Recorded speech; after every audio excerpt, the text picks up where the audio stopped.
Elena Voss never wanted to be a queen. She was born human, in a small town far from the forests where wolves ruled in silence, and she never imagined that her life would one day be tied to a king who commanded an entire pack with a single look. But love does not ask permission, and 3 years ago, fate had bound her to Cade Ashbourne, the alpha king of the Crimson Moon Pack. Their bond had not been easy. From the moment Elena arrived at the pack's territory, she felt the weight of 100 watchful eyes. The wolves did not trust a human-born mate, no matter how strong her spirit or how kind her heart.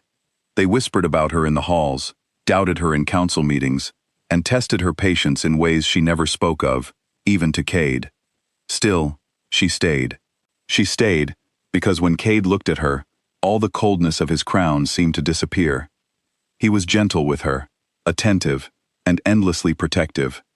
For a long time, that was enough to make the whispers bearable. But power changes people slowly, the way water wears down stone. Over the past year, Cade had grown distant. The threats against his throne multiplied, rival packs grew bolder, and betrayal seemed to hide behind every shadow of his court. He became suspicious of everyone, even those closest to him.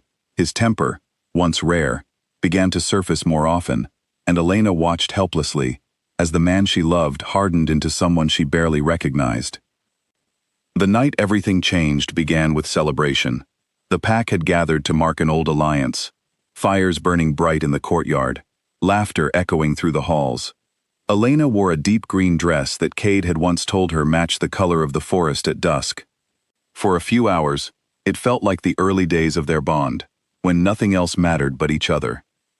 Then the messenger arrived. A rival pack's emissary had been found dead near the northern border, his body left as a clear message of war. Panic spread through the hall like wildfire. Voices rose in confusion and fear, and Cade's expression shifted from joy to stone in an instant.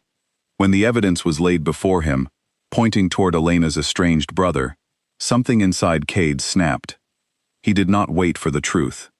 He did not ask Elena what she knew, or give her the chance to explain that she had not spoken to her brother in over a year, that she had no part in his choices, that she was as shocked as anyone in that hall. Cade's fury consumed him. Fed by months of pressure and fear, he had never allowed himself to feel until that moment. In front of the entire pack, his eyes burning with anger, he spoke 3 words that could never be taken back. "You are unbound." For a wolf, breaking a mate bond is not just an emotional wound, it is a physical tearing, a magic older than memory, ripped violently from the body. Elena felt it the instant the words left his mouth, as if something inside her chest had been torn out by force. She fell to her knees, gasping, her hands pressed against her heart as pain radiated through every part of her. No one moved to help her. The pack stood frozen, shocked by what their king had done, too afraid to interfere. And Cade, the man who had once promised to protect her from anything, turned his back and walked away, mistaking her collapse for guilt instead of agony. He told himself, in that moment, that her pain was proof of wrongdoing. He told himself many things that night, anything that would let him sleep, anything that would keep him from admitting what he had truly done. Elena did not stay to argue. She could not. The pain in her chest was unbearable, and the humiliation of being cast aside in front of the pack that had never welcomed her was worse. That same night, without a word to anyone, she gathered a small bag and walked into the tree line beyond the palace walls. She did not look back. By morning, the pack whispered that she had fled in shame, running back to the human world where she belonged. Cade let them believe it. It was easier than facing the truth, easier than admitting that the woman who had loved him through every hardship, every insult, every lonely night of his rule, might have been innocent all along. He buried himself in his duties. War councils, border patrols, endless meetings about the growing threat from rival packs. He told himself he had no time to think about her, no time to feel the strange hollow ache that had settled in his chest since the night he broke their bond. But the ache did not fade.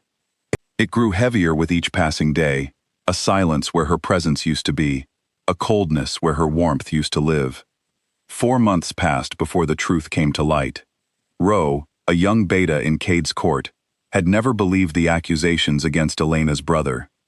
He had known Elena since her arrival in the pack, had seen her kindness firsthand, and something about the emissary's death had never sat right with him. Quietly, without drawing attention to himself, he began to investigate. He questioned guards who had been posted near the northern border that night. He examined the evidence that had been presented so quickly, so conveniently, in front of the entire pack, and slowly, piece by piece, he uncovered a truth far darker than anyone had imagined.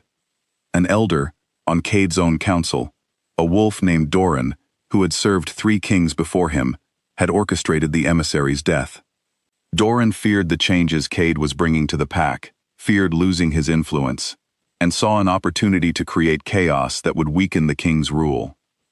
He had framed Elena's brother deliberately, knowing that the accusation would strike close enough to Elena to cause exactly the kind of reaction Cade had shown. He had gambled on the king's temper, and he had won. When Roe brought the evidence to Cade, laying out every detail with a steady voice, despite his fear of the king's reaction, Cade felt the floor disappear beneath him. He read through the proof again and again, searching for some flaw, some reason to doubt it. There was none. Elena had been innocent. She had always been innocent, and he had thrown her away in front of everyone who had ever doubted her, without giving her even a moment to speak. Cade left the council chamber that same hour, mounting his fastest horse, riding through the night toward the human town, where he believed Elena might have gone. He did not stop to rest. He did not stop to eat. All he could think about was finding her, kneeling before her if he had to, begging for a forgiveness he was not sure he deserved. He arrived at the address Roe had managed to trace, an old apartment on a quiet street lined with autumn trees. His hands trembled as he knocked on the door, rehearsing apologies that suddenly felt too small for what he had done. But it was not Elena who answered. It was an elderly woman, a neighbor, her eyes soft with a sadness that made Cade's chest tighten before she even spoke. She told him what had happened. 3 weeks after Elena had arrived in town, alone and quiet, keeping mostly to herself, she had been walking home one rainy evening when a car lost control on the slick road. The driver had not seen her in time.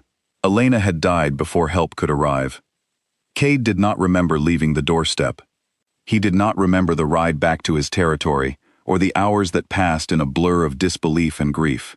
What he did know, when his mind finally settled enough to think clearly, was a truth that no wolf ever wanted to face. A broken bond does not just cause emotional pain. It weakens the body itself, strips away the strength and protection that flows between mates. Elena's body had been left vulnerable in a way it had never been before, fragile in a world that did not know or care what she had lost.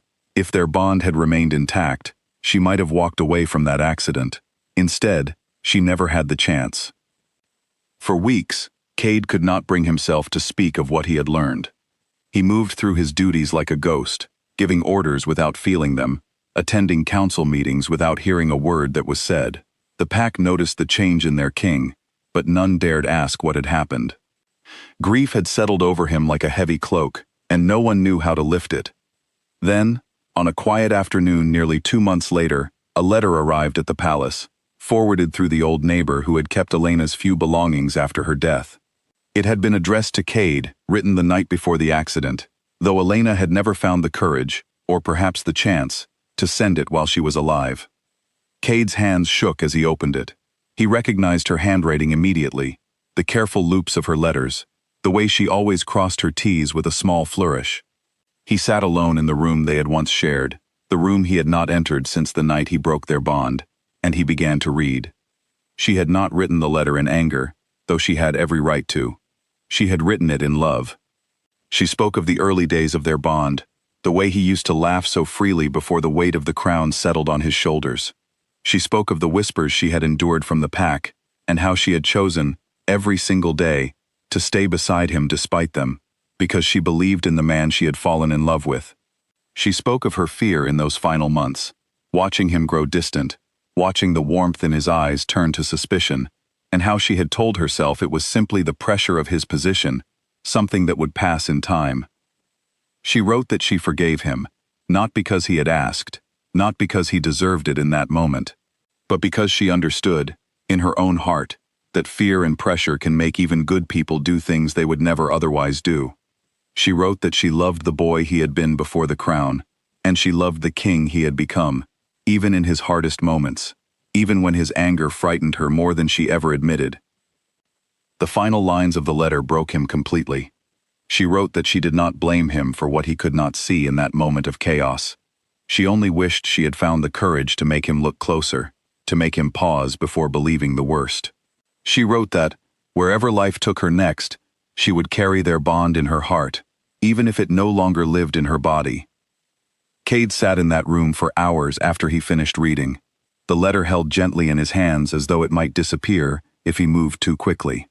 For the first time since becoming king, since taking on the weight of a crown that demanded strength above all else, he allowed himself to weep, not as a ruler, not as a warrior feared across every territory, but simply as a man who had destroyed, in one moment of fury, the only person who had ever loved him without condition. In the years that followed, Cade ruled the Crimson Moon Pack with a different kind of strength, one built not on fear or suspicion, but on patience and understanding. He listened before he judged. He paused before he acted. He never took another mate, though many were suggested to him over time. The mark on his chest, where their bond had once lived, remained as a pale scar in the shape of her name, in the old tongue of their people, a permanent reminder of what he had lost, and what he had learned too late. The pack still speaks of it, even generations later. They say the strongest Alpha King the Crimson Moon Pack ever knew was also the loneliest, undone not by an enemy's blade or a rival's plot, but by his own anger in a single unguarded moment. And they say he was given a gift he never deserved but received anyway, a letter written in love, meant to heal a wound that could never fully close, but that taught him, for the rest of his long life, to listen before he let anger speak for him.